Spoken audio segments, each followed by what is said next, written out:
కొన్ని వేల సంవత్సరాల క్రితం బ్రహ్మదేవుడు మనుషుల్ని సృష్టించినప్పుడు ఒక యూజర్ మాన్యువల్ క్రియేట్ చేయడం మర్చిపోయాడు. జనరేషన్స్ మారుతున్న కొద్దీ రెవల్యూషన్స్తో కొత్త కొత్త ప్రాబ్లమ్స్ని క్రియేట్ చేశారు జనాలు. Reasons are always same, power, women. అప్పట్లో యుద్ధాలు, తర్వాత పోయిటరీ బుక్స్, ఇప్పుడు సోషల్ మీడియాలో శక్తికి మించి పోరాడుతున్నారు, ఏడుస్తున్నారు. దేవుడి అవతారాల్లో కూడా పరిష్కారం లేని సమస్యలు ఎన్నో ఉన్నాయి. ఫర్ ఎగ్జాంపుల్, రాముడు ప్రేమించిన వాళ్ళకి ఎప్పుడూ దూరంగానే ఉంటాడు. కృష్ణుడు ఎమోషనల్ అటాచ్మెంట్స్ ఇష్యూ, అర్జునుడికి పర్ఫార్మెన్స్ యాంగ్జైటీ, హనుమంతుడికి యాంగర్ మేనేజ్మెంట్.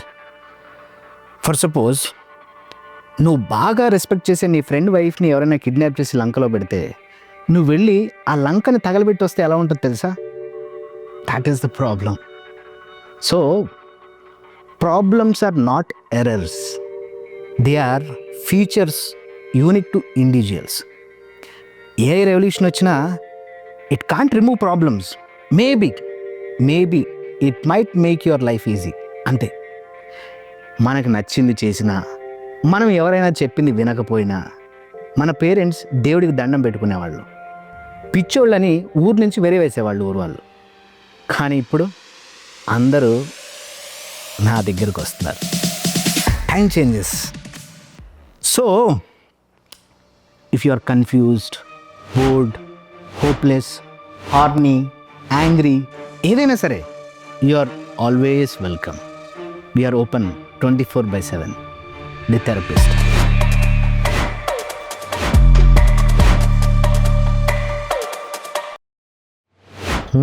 చెప్పమ్మా. అన్వేష్, ఏంటి ప్రాబ్లం? సార్, నేను ఒక కంపెనీలో పనిచేస్తుండే.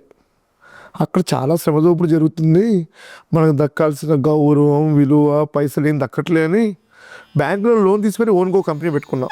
మంచిదే కదా, అందులో ప్రాబ్లం ఏముంది? ఇప్పుడు నీకు కావాల్సినంత గౌరవం, డబ్బులు, విలువ నీకు నువ్వే ఇచ్చుకోవచ్చు. అసలు ప్రాబ్లం ఇప్పుడే స్టార్ట్ అయింది.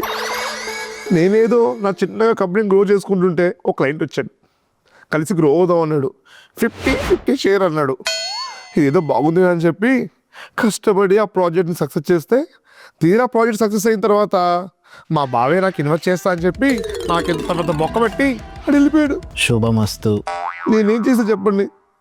నేను కష్టపడిన ఫ్యాషన్ ఫాలో అయితే దాని వెనకెళ్ళా. అది తీసుకెళ్ళి డైరెక్ట్ అప్పుల్లో ముంచేసింది. చూడమ్మా, ప్యాషన్ అనేది పెట్రోల్ లాంటిది. ఇలాంటి క్లోజ్డ్ రూమ్లో ఏసీ పెట్రోల్ బాటిల్ మూత ఓపెన్ చేసావనుకో, కాసేపు అయిన తర్వాత రూమ్ అంతా పెట్రోల్ ఉన్నట్టే ఉంటుంది. కానీ చూస్తే ఆ బాటిల్లో చుక్క పెట్రోల్ కూడా ఉండదు. ఏం చేయాలి సార్? ఈసారి బాటిల్లో పెట్రోల్ కొన్నప్పుడు ఎక్కడ పడితే అక్కడ మూత ఓపెన్ చేయకుండా, ఎక్కడ పోయాలో అక్కడ గ్యాప్ ఇవ్వకుండా పోతుంది. మీకు నేను డబ్బులు కట్టొచ్చింది పెట్రోల్ ఎలా పోయాలో నేర్చుకోవడానికి కాదు, నా జీవితంలో ఎలా బాగుపడాలో సజెషన్ కోసం వచ్చా. ఇంకొక లోన్ తీసుకో. ఈసారి నీ ప్రోడక్ట్ని నువ్వే బిల్డ్ చేసుకో. బ్యాంకు వాడు లోన్ ఇవ్వనంటే చెప్పు, 5 రూపాయల వడ్డీకి నేనే ఇస్తా. ఫస్ట్ బ్యాంక్లో చూస్తారండి సార్. ఇక్కడ థెరపీ కన్నా సొల్లు ఎక్కువ చెప్తున్నాడు. ఏదో అంటున్నట్టున్నావు. నా మైండ్ నన్ను మోసం చేసిన బాగా కోపం పెంచుకుంటుంది సార్. ఏం చేయాలో అర్థం కావట్లేదు. దానికి ఏం చేద్దామంటారు? పెంచుకోవాల్సింది కోపం కాదు నాయన, పేషెన్స్ పెంచుకో. అది ఎలా పెంచుకోవాలని మాత్రం నన్ను అడక్కు. నీకు తెలియకపోతే ఈ బుక్ చదువు. జస్ట్ 199, నాదే, మొన్నే రిలీజ్ చేశా, చదువుకో. ఏదో బొక్క మాకు ఇవ్వండి సార్. సార్, ఇలా షార్ట్ టర్మ్ సొల్యూషన్ కాకుండా ఏదైనా లాంగ్ టర్మ్ సొల్యూషన్ చెప్పొచ్చు కదా? Long term. 27 ఏళ్ళు, ఏప్రిల్లో పుట్టాడు. ఏంటి పరిచయం చదువుతున్నాడు? విష్ణుమూర్తి జాతకం. మన బిజినెస్ చెప్తున్నాను కదా, ఎందుకంత తొందర? కొంచెం ఆపుకో నాయన. బిజినెస్లో సక్సెస్ అవుతావనే ఉంది, కానీ క్యాపిటలే మిస్సింగ్. వడ్డీ కాసుల వారికి లక్ష్మీదేవి తోడైతే అద్భుతంగా ఉంటుంది, తిరిగే లేదు. సో నువ్వు కూడా లక్ష్మి అనే పేరున్న అమ్మాయిని చూసి పెళ్లి చేసుకో, నీ లైఫ్ సెట్. బాబు, నువ్వు ఇచ్చిన డబ్బులకి ఇంకా టైం అయిపోయింది, తమరు బయలుదేరచ్చు. ఇక్కడ థెరపిస్ట్ హాస్టల్ అర్థం కావట్లేదు. ఉంటాయి సార్. హలో కుస్మా, ఈ భూప్రపంచంలో ఉన్న స్వర్గలోకానికి విచ్చేయడానికి కారణమేమి? మా పేరెంట్స్ నాకు ఒక సంబంధం చూశారు. తెలిసిన వాళ్ళ అబ్బాయే ఒక 2-3 సార్లు కలిస్తే అండర్స్టాండింగ్ ఉందా లేదా అర్థమవుతుందని పంపించారు సార్. అండర్స్టాండింగ్ టైప్ ఏంటి? 1-2 మీటింగుల్లోనే లైఫ్ లాంగ్కి సరిపడా అండర్స్టాండింగ్ ఉందా లేదా తెలుసుకుందామనే. లైఫ్ లాంగ్ గురించి వదిలేండి సార్, జీవితం మీద వాడుకున్న అండర్స్టాండింగ్ చూసి నాకు నా మీద ఉన్న అండర్స్టాండింగ్ వల్ల హ్యాపీగా ఫీల్ అవ్వాలో లేదా బాధపడాలో కూడా అర్థం అవ్వట్లేదు సార్. అంత ఇంట్రెస్టింగ్గా ఏం చెప్పాడు? జూబ్లీ హిల్స్లో ఒక పాష్ కేఫ్లో టేబుల్ బుక్ చేసి టైం అండ్ లొకేషన్ నాకు పంపించాడు. వెళ్ళగానే కాఫీ ఆర్డర్ చేశాడు. ఏదైనా రొమాంటిక్గా డెస్టినేషన్ వెడ్డింగ్ గురించి ఏమన్నా మాట్లాడతాడేమో అనుకుంటే వాడి డైలీ స్కెడ్యూల్ మిలిటరీ స్కెడ్యూల్లా చెప్పాడు sir. Oh, as a therapist schedule అంటే నాకు చాలా ఇష్టం. అసలు వాడు ఏం చెప్పాడో ఒకసారి క్లియర్గా నాకు చెప్పు. పొద్దునే 5ంటికి లేచి బ్రషింగ్ కంటే ముందు ఈమెయిల్స్ చెక్ చేసుకుంటాడంట. పడుకోవడానికి కూడా టైం లేకుండా 4 గంటలే పడుకుంటాడంట. రోజుకి 3 పూటలు ఓట్సే తింటాడంట సార్. Wow, diet conscious. డైటా మొక్క, రోజుకి 3 పూటలు ఓట్స్ తిన్నా 3వ కంటికి కూడా తెలియకుండా ఉంటే ఎలా ఉంటాడు sir? Oh, stuck. Digestion and emotion 2 కాన్స్టిపేషన్లో ఉన్నట్టున్నాయి. ఎగ్జాక్ట్లీ. నెలకు 4 లక్షలు సంపాదిస్తాడు కానీ 4 అడుగులు వేసి వాడికి నచ్చిన ఫుడ్ తినే టైం కూడా లేదంట. లైక్ హీ లిటరలీ సెడ్ నాకు ఎమోషన్స్కి టైం ఇచ్చే బ్యాండ్విత్ లేదు అని. మరి ఇంక వాడికి పెళ్ళి ఎందుకంట? నాకేం తెలుసు సార్. సరే, ఇప్పుడు నన్నేం చేయమంటావు? ఫర్ యువర్ కైండ్ ఇన్ఫర్మేషన్, నేనైతే మ్యారేజ్ బ్యూరో నడపట్లేదు. మా ఇంట్లో వాళ్ళు వాడినే పెళ్లి చేసుకోమని ఫోర్స్ చేస్తున్నారు, సక్సెస్ఫుల్ అండ్ స్టేబుల్గా ఉన్నాడని.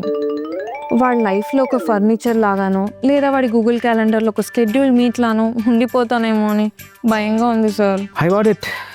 సక్సెస్ అంటే స్టెబిలిటీ కాదు. లైఫ్లో వచ్చే ప్రెషర్స్ని, టెన్షన్స్ని, యాంగ్జైటీని అన్నిటినీ కూల్గా, స్టైల్గా హ్యాండిల్ చేయడమే సక్సెస్. అది నాకు తెలుసు, కానీ మా పేరెంట్స్కి ఎలా చెప్పాలి? The problem with this guys, ఇప్పుడు శివుడు ప్రపంచం మొత్తం అంతమైపోతుంది, ఇంకా నాకేం పని లేదని తెలిసినా కూడా శివతాండవం వేస్తాడు. కానీ మీ వాడు కూర్చున్న కుర్చీలో నుంచి లేచి స్ట్రెచ్చింగ్ కూడా చేయడు. Basically everything is going inside, బయటికి రావట్లేదు అంతే. మా పేరెంట్స్ ఇల్లు కూడా ఈఎంఐ లేకుండా రిటైర్ అయ్యాక వచ్చిన డబ్బులతో తీసుకున్నారు. వాళ్ళకు అర్థమయ్యేలా ఎలా చెప్పాలి సార్? అర్థం కాలేదా? బాడీకి 6 to 8 hours రెస్ట్ ఇవ్వడం అనేది వీక్నెస్ అనుకునేవాడిని నువ్వు పెళ్లి చేసుకుంటే యాంగ్జైటీకి లైఫ్ లాంగ్ సబ్స్క్రిప్షన్ పెట్టినట్టే. మెటా వాళ్ళు ఒక కొత్త రేవన్ గ్లాసెస్ వదిలారు. ఈసారి వాడిని కలవడానికి వెళ్ళినప్పుడు అది పెట్టుకుని వెళ్ళు, మొత్తం రికార్డ్ చేయి, మీ పేరెంట్స్కి చూపించు, నేను చెప్పింది వాళ్ళకి చెప్పు. రాముడు అంతటి వాడే మ్యారేజ్ని, డ్యూటీని పూర్తిగా బ్యాలెన్స్ చేయలేకపోయాడు. ఎందుకంటే రాముడు ధర్మాన్ని నమ్ముకున్నాడు, అలాగే వీడు కూడా వీడి వర్క్ని ఎక్కువ ప్రేమిస్తున్నాడు. సో ఇలాగే జరిగితే ఏదో ఒకరోజు సీతాదేవి రాముడిని వదిలి భూదేవి దగ్గరికి వెళ్ళిపోయినట్టు నువ్వు కూడా వాడిని వదిలి అమ్మ నాన్న దగ్గరికి వెళ్ళిపోతావు అని చెప్పు, అంతే. అర్థమైంది సార్. వాళ్ళకి ఎలా చెప్పాలో నేను చూసుకుంటా. కొంచెం సోదిగాడే కానీ మంచిగానే చెప్పాడు. Thank you sir.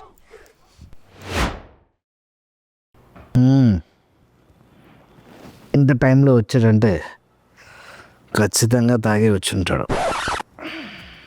సార్, ఈ అమ్మాయిలు కూడా ఎలక్షన్స్లో క్యాండిడేట్స్ లాగా ఎలక్షన్ ముందేమో చర్చ చేస్తాం, ఇది చేస్తాం, అన్నీ ప్రామిస్ చేస్తారు. నేను ఎలక్షన్ తర్వాత బ్లాక్. గవర్నమెంట్లోకి వచ్చాక బడ్జెట్ సమావేశాలు పెట్టి వాళ్ళు మన గురించి ఒక్కసారైనా ఆలోచిస్తారు.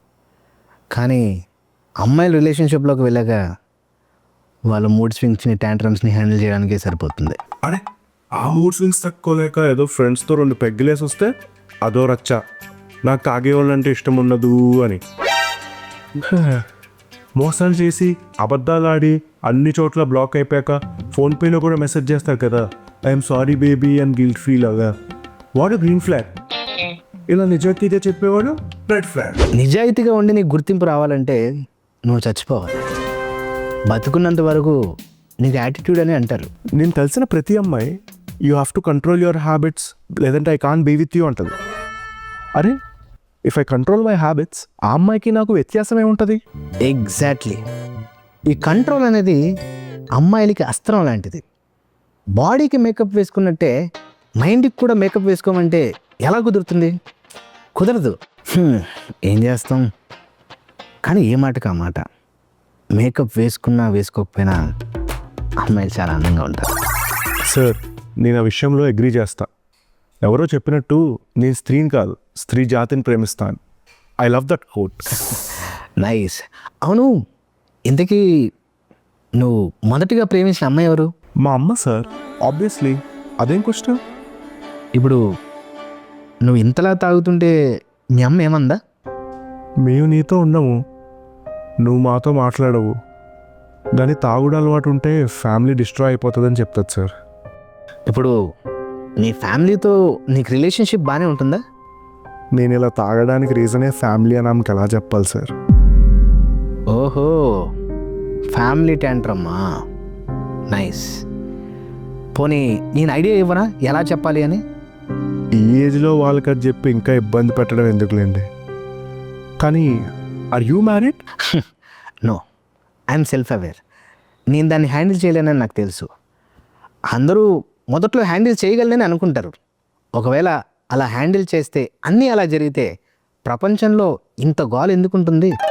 మీరు చాలా డేంజర్ ఉన్నారు సార్. ఇలాంటి ట్రూత్ బాంబ్స్ బయట చెప్తే జైల్లో వేస్తారు. I'm well aware of my rights. నాకు ఒక మంచి లాయర్ని పెట్టుకోవడం కూడా తెలుసు. Don't worry. మీరు చెప్పే చూస్తే మీరు సెక్షన్ ఆఫ్ అమ్మాయిలకి హార్ట్ రోప్ సార్.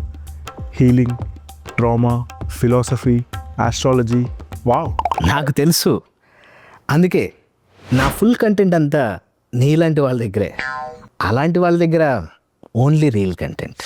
సార్ మనల్ని అవుట్డేటెడ్ మోడల్స్ అంటారు. హే, మనం వింటేజ్ బాస్. మన వాల్యూ అంతా మ్యాటర్ ఉన్న వాళ్ళ దగ్గరే. సార్ మీరు థెరపిస్ట్ కాదు, ఫిలాసఫర్.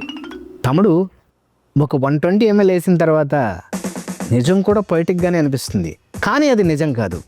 కానీ నీకోటి చెప్పనా, నువ్వు మాత్రం నిజంగా చాలా జాగ్రత్తగా ఉండాలిరా. To all the people like us who think philosophies for failures, cheers. మందు సరిపోక మధ్యరాత్రి మళ్ళీ యుద్ధానికి వెళ్ళే మహారాజులందరికీ చియర్స్. మ్యాటర్ ఏంటంటే, మీకు కూడా థెరపీ కావాలా? ఎవ్రీ వీక్ ఒక్కొక్క సొల్యూషన్. సబ్స్క్రైబ్ టు మ్యాటర్ ఏంటంటే, ప్రతి వీక్ నేను మీ ముందుకి ఒక కొత్త సొల్యూషన్తో వస్తాను. Thank you.